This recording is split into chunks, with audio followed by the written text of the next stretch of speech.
Criminal Mambo, la insensatez de hacer radio, Nacarado, Sancia, Rubio, el viento los trajo y la pandemia los amontona.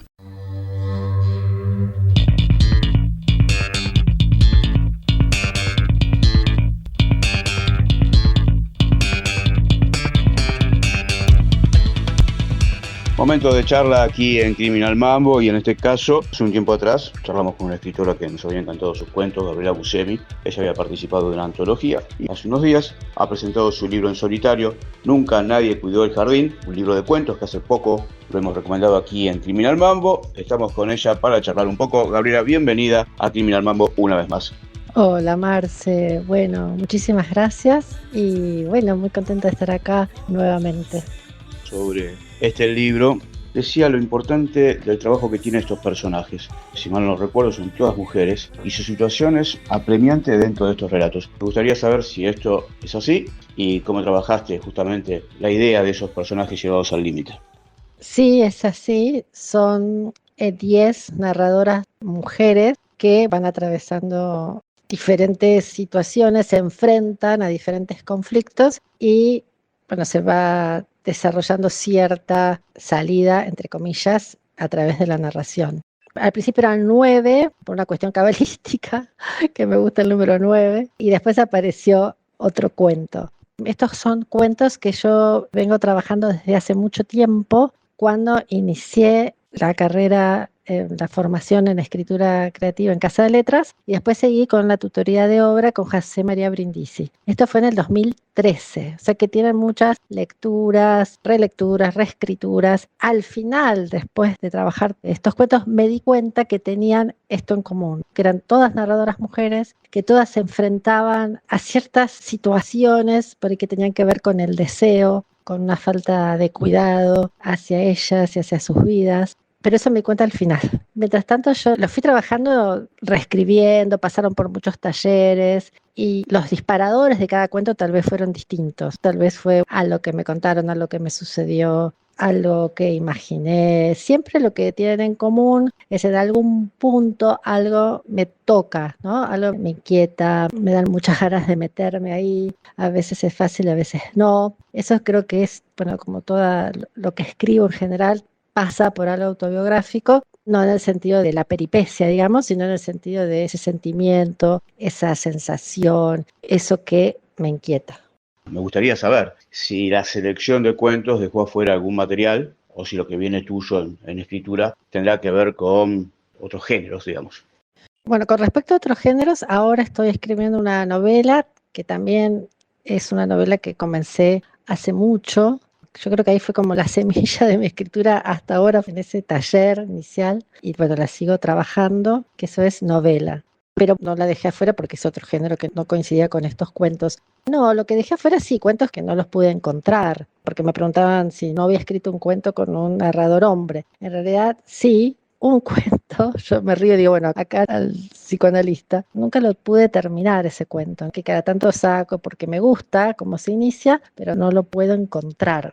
Que eso, bueno, me pasa a veces con muchos cuentos, que no los, cuando yo digo encontrar, es a veces lo encuentro buscándole una vuelta, pero puede ser un cambio de una palabra, un cambio de tiempo verbal, un cambio de primera persona a tercera. Sí, por supuesto que esos son los que quedaron afuera, y la novela, que es otro género, y crónicas, me gustaría empezar a escribir crónicas, tengo en mente ese proyecto, pero no, hasta ahora no he escrito, está en mi deseo.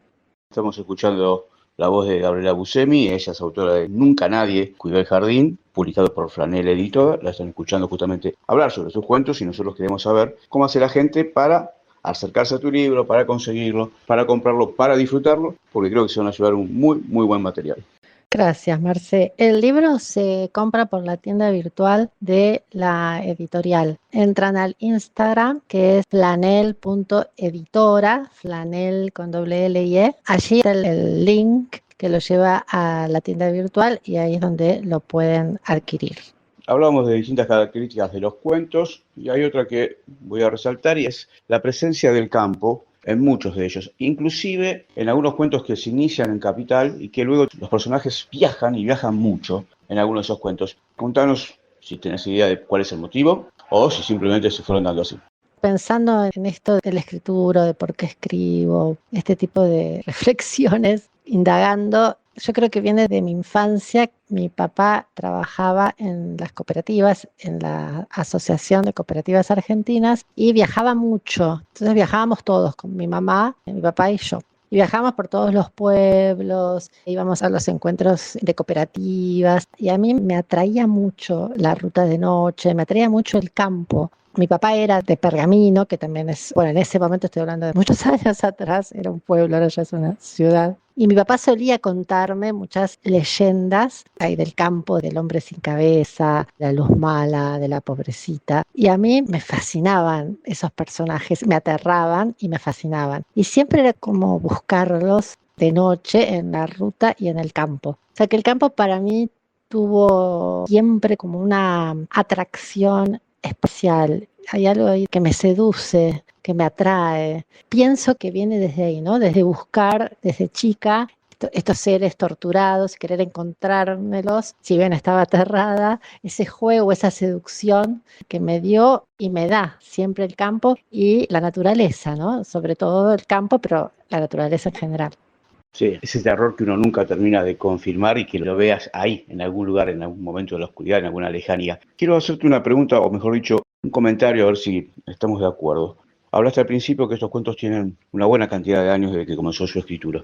Y en estos tiempos de tanta urgencia, donde todo el mundo quiere publicar al instante y lo primero que escribe, me parece que es muy bueno, que el resultado así lo muestra, la paciencia tuya de haber trabajado todo lo necesario para que el cuento explote al máximo nivel. Y eso me parece que es parte justamente de tu paciencia, de tu trabajo y de darle tiempo al tiempo, que a lo largo y al final siempre mejora el texto. Sí, sí, yo estoy de acuerdo que tienen un tiempo y que hay que dárselo al cuento o al texto que sea. Yo también recuerdo una frase de Brindisi, que en un momento le dije, mirá, José, te van a de publicar esto, que ya lo trabajamos tanto. Y él me dijo, sí, publicalos mientras los quieras. Porque también pasa eso, ¿no? A veces de trabajarlos tanto, también pasa eso, ¿no? Decir, bueno, ya está, como es el momento de que se vayan de mi computadora. Pues si no es como que quedan ahí y siguen dando vueltas. Y uno sigue trabajando y siempre se le encuentran cosas, ¿no?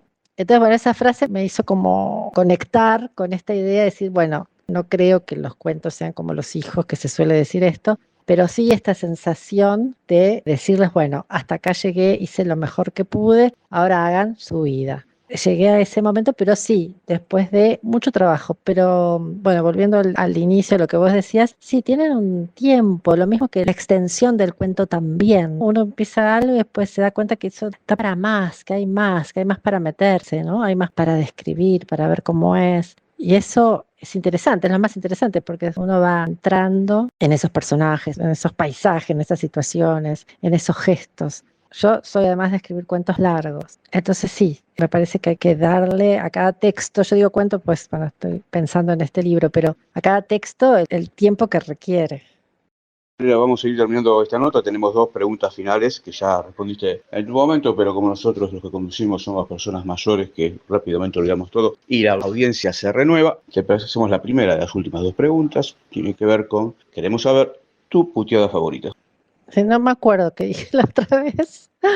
Es una puteada que creo que es la que más me sale así desde las vísceras, pero también si lo pienso digo, pobres madres, ¿no? Porque la puteada es andate a la reputa madre que te remil parió. No importa si no recuerdas la anterior, porque tampoco nosotros la recordamos, así que perfecto, adelante. Vamos con la última pregunta para Gabriela Buscemi, que es autora de Nunca nadie cuidó el jardín, libro publicado por Flanel Editora, del cual estuvimos hablando con ella y del cual ya lo hemos recomendado en esta charla y en momentos previos en Criminal Mambo. La última de las preguntas llega al momento que nadie desea, te toca ir al infierno. Nosotros queremos saber qué te gustaría que te diga el diablo cuando llega ese momento, golpeas la puerta y te atiende. En realidad me quedé pensando, porque si no me equivoco, la última vez fue ¿qué le diría yo al diablo? Que me acuerdo que me había quedado pensando en esa respuesta. Y acá es ¿qué me diría el diablo a mí? O sea que es diferente. Yo creo lo que me gustaría que me dijera es, vos no negociaste conmigo, así que podés irte de acá al paraíso. una salida elegante para pasar un resto de eternidad confortable. Gabriela, te agradecemos enormemente el tiempo, recomendamos tu libro como lo hemos hecho durante toda la charla y nosotros seguimos acá en Criminal Mambo. Alejandro del Prado, de su disco Dejo Constancia de 1982, con los coros del lugar.